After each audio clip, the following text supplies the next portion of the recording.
There are moments in life when everything becomes too heavy, when even breathing feels like a burden, when silence screams louder than words, and the soul, once vibrant, now feels like it's collapsing under the weight of invisible pressures. It's in those moments that the words of Psalm 143 become more than verses. They become a lifeline. David begins not with triumph, but with brokenness. "Hear my prayer, O Lord. Give ear to my supplications." This is not a cold, ritualistic prayer. It's a cry from someone who's reached the end of his own strength. He's not hiding behind polished words or religious routines. He's raw, real, and exposed. And maybe, so are you. Maybe you've been praying, but haven't been feeling anything. Maybe you've been faithful, but life keeps getting heavier.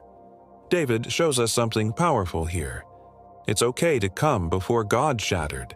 It's okay to come with more tears than words, because God doesn't require perfection. He responds to honesty. When your soul is tired and your heart is worn out, Psalm 143 is the path back to strength. It begins with a cry, and that cry is holy.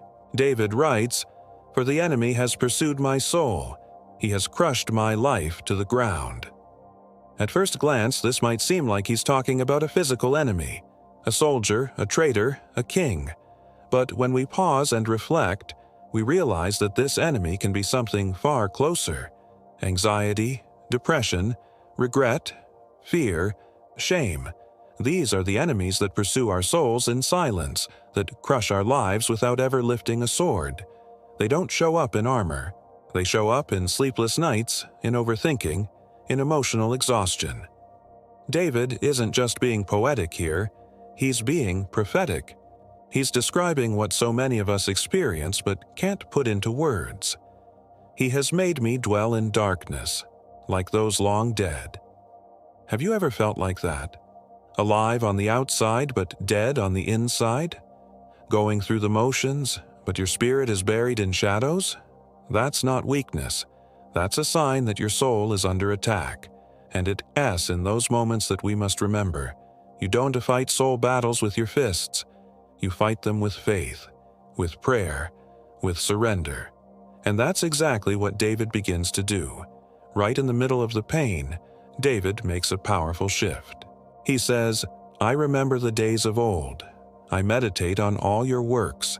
I muse on the work of your hands." Why is this so important? Because memory is a weapon. When the enemy comes to convince you that God has abandoned you, your memory reminds you of every time he showed up before. When fear whispers that you won't make it this time, your memory shouts that you already made it through worse. David understands that sometimes you can't see God in your present, so you look to your past. You remember the miracles, the rescues, the peace that came out of nowhere. You remind your soul that the same God who helped you before hasn't changed, and that memory ignites faith. Not because things are perfect now, but because you know who's been with you all along. Your memory becomes your anchor in the storm, and even if your heart is shaking, you have proof. God was faithful, and he still is. David continues with a poetic cry, "I stretch out my hands to you. My soul thirsts for you like a parched land." What a powerful image. A soul, dry and cracked like a desert, desperate for rain. That's what life without God feels like. You can have success, applause, wealth, influence, but if your soul is dry, nothing satisfies. David had fame, power, a kingdom. Yet here, all he wants is the presence of God, because deep down, he knows nothing else works. When your soul is parched, you don't need more distractions. You need water, living water. And that can only come from above. Notice the posture. I stretch out my hands. It's a position of surrender, of reaching, of yearning. This is not passive faith, it's active desperation.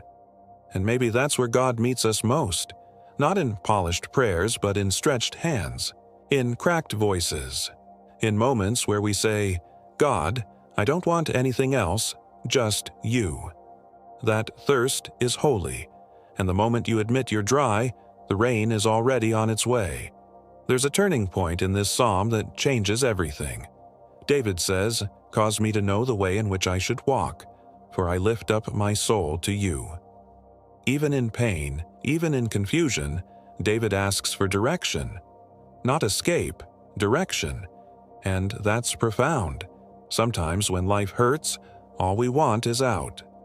But David teaches us that breakthrough comes not from running away, but from walking forward with purpose.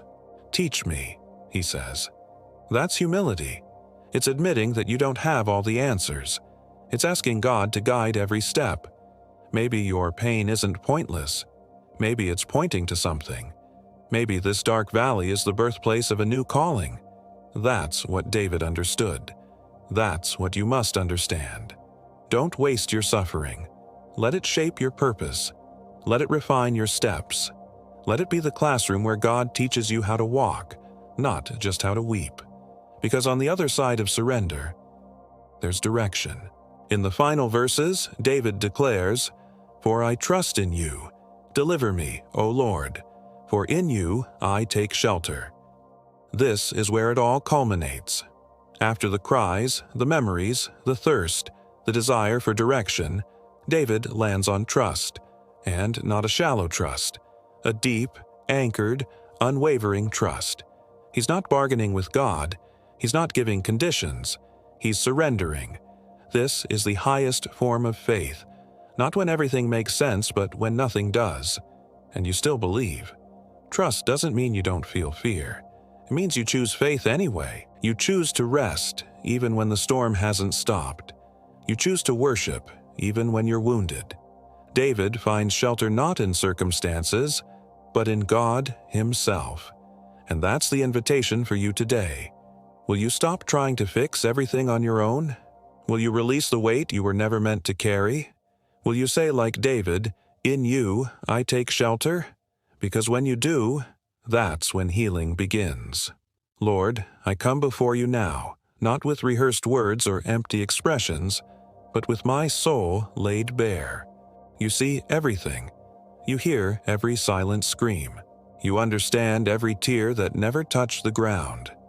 Right now, I open my heart completely. I strip away every mask, every defense, every performance. I stretch out my hands, like David did, from a place of desperation, not pretending to be strong, but confessing how weak I truly am. Lord, hear my cry. Not just my voice, my cry, that sound that comes from the deepest part of my soul, the part no one sees, the part that's been fighting battles no one knows about. Father, I've been walking through a dark valley. Some days, I don't even know what I'm fighting. The enemy has surrounded me, not with swords, but with thoughts. Not with spears, but with anxiety, doubt, confusion. Sometimes I feel like I'm being crushed from the inside out. I feel like the air is heavy and hope is distant. But even in this darkness, I choose to lift my eyes to you. You are still God. You are still good, and you are still able. So I will not stay silent. I will not drown in despair. I will speak your name, not because I feel strong, but because you are my strength. Lord, I remember your works. I remember the moments you saved me when I didn't even know I was in danger. I remember the peace you gave me in nights when sleep ran away. I remember the way you showed up in the middle of my storms when everything else failed. And if you were faithful before, you'll be faithful again. Your record is flawless. Your mercy has no expiration date. And even now, I choose to declare, you are the God who delivers, the God who restores, the God who revives what seems dead. My soul is dry, Lord. I admit it. I've been running on empty, trying to carry too much, trying to hold it together when everything inside me was falling apart. But I'm done pretending. I need you. Like dry land needs rain. I need you like a drowning man needs air. I need you more than I need answers, solutions, or explanations. I need your presence. I need your spirit. I need your voice. So, pour yourself over me now. Let your living water flood every dry place. Saturate my soul with your love. Let every corner of my being be soaked in your grace. Teach me the way I should go. I don't want to wander anymore. I don't want to walk in circles. I don't want to waste my pain. If there's a purpose in this storm, show me. If there's a lesson in this valley, teach me. If there's a door you want me to walk through, lead me. I give you permission to interrupt my plans, cancel my comforts, and reroute my life. As long as it's your hand leading me, I'll follow. Even if I don't know where you're taking me, I know who you are, and that's enough. Deliver me, Lord, not just from my enemies, but from myself, from my patterns, from my pride, from my fears that try to convince me you've forgotten me. I rebuke every lie that says I'm alone, abandoned, disqualified. I declare that I am loved, chosen, and held by you. I take refuge in your shadow. I hide in the shelter of your wings, not because I'm perfect, but because you are. Not because I'm worthy, but because you call me worthy. You are my fortress, my rock, my hiding place. And no matter what shakes around me, I will not be shaken within me. Right now, I release every burden I've been carrying. I lay it at your feet. I release the pressure to perform. I release the shame of my failures. I release the bitterness that's been poisoning my joy. I release the control I've been clinging to, thinking it would protect me. Lord, I surrender. Fully, freely, fearlessly. Have your way. Breathe new life into me. Restore the joy of my salvation. Reignite the fire that once burned so brightly. Rebuild what's been broken. Redeem what's been lost. And remind me that you are not finished with me yet.